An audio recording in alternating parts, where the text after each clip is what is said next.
Soybean की बोरी में गांजा छिपा के ला रहे थे, 3 लोग पकड़े गए। ऐसी खबरें हर अखबार में प्रतिदिन निकलती हैं, चाहे वो उत्तर प्रदेश का अखबार हो, चाहे दिल्ली का हो, चाहे बंगाल का हो, चाहे बिहार का हो। ऐसा कोई अखबार नहीं है जहां प्रतिदिन नशा तस्करी की खबर नहीं आती।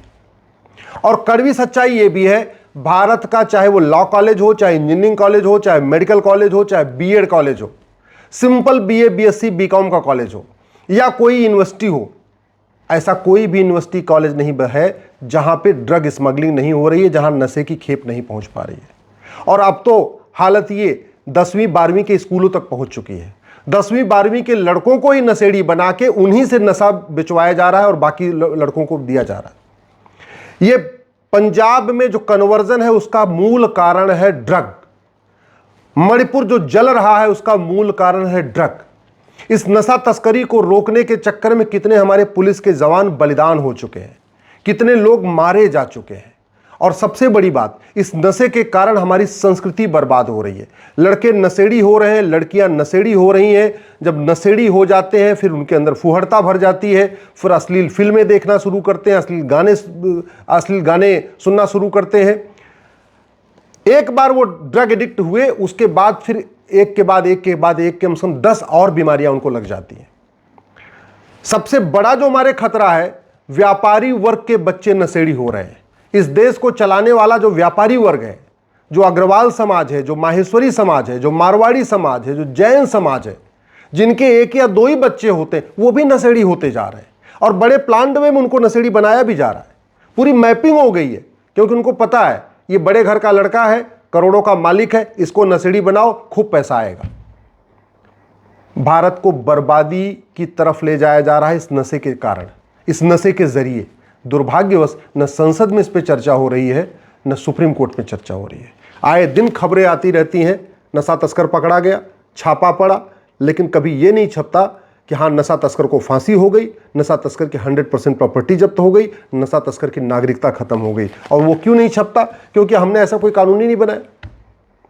ड्रग स्मगलिंग हमारे लिए इतना बड़ा खतरा है, इसके बावजूद भारतीय न्याय संहिता में हमने एक कोई चैप्टर डाला नहीं ऑफेंस ड्रग के लिए।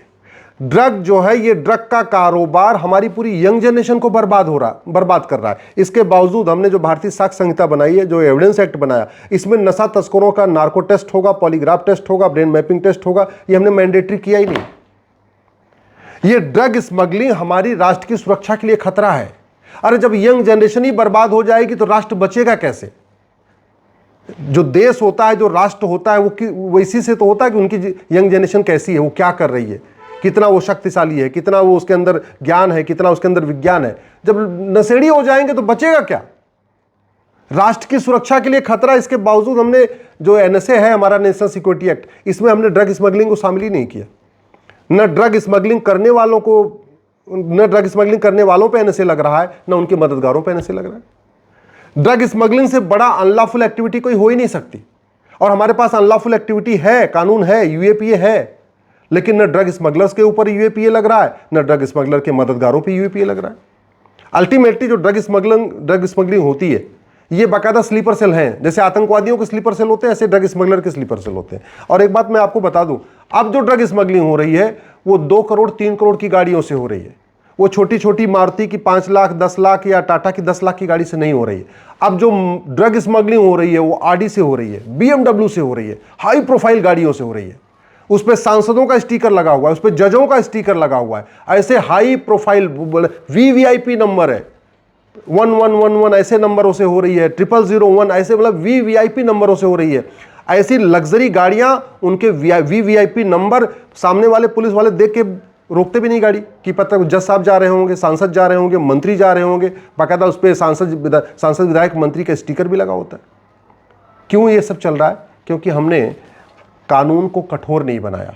सिंगापुर में पहले ये नियम था कि जैसे आप सिंगापुर में जाओगे, आपको जो वहाँ पे इमिग्रेशन सर्टिफिकेट होगा, उस सर्टिफिकेट के पीछे एक लाल रंग का स्टैंप लगा दिया जाता था। उसमें लिखा रहता था कि अगर आपके पास ड्रग मिली तो आपको देखते गोली मार दी जाएगी। उसके बाद थोड़ा विवाद हुआ तो उन्होंने फिर वो देखते गोली मारने वाला हटा दिया। अब उन्होंने क्या कर दिया, फांसी देने का कानून बना दिया। एक भारत का ही व्यक्ति सिंगापुर में 900 ग्राम गांजा के साथ मिला था, मात्र 900 ग्राम गांजा। यहाँ तो 9-9 कुंटल गांजा मिलता रहता है। मात्र 900 ग्राम गांजा मिला था, सीधे उठा के फांसी दे दिया। सिंगापुर में नियम है कि 6 महीने के अंदर फांसी होगी अगर आपने ड्रग स्मगलिंग किया। ऐसा कानून हम क्यों नहीं बना दे रहे? हमारी पूरी यंग जनरेशन बर्बाद हो रही है, हम ऐसा कानून क्यों नहीं बना रहे? कानून बनाने की तो कोई लागत भी नहीं आती। हम ड्रग स्मगलर की नागरिकता खत्म करने के लिए कानून क्यों नहीं बना रहे? ड्रग स्मगलिंग का पूरा खेल जो चल रहा है उसका मूल कारण है भ्रष्टाचार। अल्टीमेटली जो ड्रग स्मगलर का पूरा काम करते हैं, इसमें कहीं एसडीएम भी मिले होते हैं, कहीं एडीएम भी मिले होते हैं, कहीं हवलदार कोई मिला होता है, कोई थानेदार मिला होता है, कोई ना कोई इसमें नेक्सस पूरा रहता है। कई जगह पार्षद मिले होते हैं ड्रग स्मगलर के साथ, कहीं कहीं प्रधान मिले होते हैं, कहीं सांसद मिले होते हैं, कहीं विधायक मिले होते हैं। ड्रग स्मगलर पॉलिटिकल पार्टियों को अच्छी फंडिंग भी कर रहे हैं, ड्रग स्मगलर नेताओं को अच्छी फंडिंग कर रहे हैं। और ये सारा कारोबार इसलिए चल रहा है कि प्रिवेंशन ऑफ करप्शन एक्ट हमारा महा घटिया है, महा सड़ा हुआ है। पता नहीं ना तो ड्रग स्मगलिंग को हम जघन्य अपराध घोषित कर रहे हैं, ना हम भ्रष्टाचार को जघन्य अपराध घोषित कर रहे हैं। और जब जघन्य अपराध घोषित नहीं करेंगे, लोगों को आजीवन कारावास, फांसी नहीं होगा, नागरिकता खत्म नहीं होगी, तो कानून का खौफ नहीं होगा, खौफ नहीं होगा तो ड्रग स्मगलिंग चलेगी, और ड्रग स्मगलिंग चलेगी तो हमारी यंग जनरेशन बर्बाद हो जाएगी। ड्रग स्मगलिंग का पूरा कारोबार जो चलता है हवाला के जरिए चलता है, कैश में चलता है, ऑनलाइन बहुत कम होता है, बैंक के जरिए ट्रांजैक्शन बहुत कम होता है, मैक्सिमम जो होता है हवाला के जरिए चलता है। हवाला का मूल कारण बड़ी नोट। मुझे समझ में नहीं आ रहा है 100 रुपए से बड़ी नोट चल किस लिए रही भारत में, जब 80% लोग भारत में प्रतिदिन 100 रुपए से कम खर्च करते हैं, और जो 20% लोग 100 रुपए से ज्यादा खर्च करते हैं उन सबके पास एटीएम, पेटीएम, भीम, UPI, debit card, credit card है। आज की डेट में चाय बेचने वाला, पान बेचने वाला, गोलगप्पे बेचने वाला, जूता बनाने वाला, पंचर बनाने वाला भी पैसा ऑनलाइन ले रहा है। फिर ये 500 की नोट चल किस लिए रही है?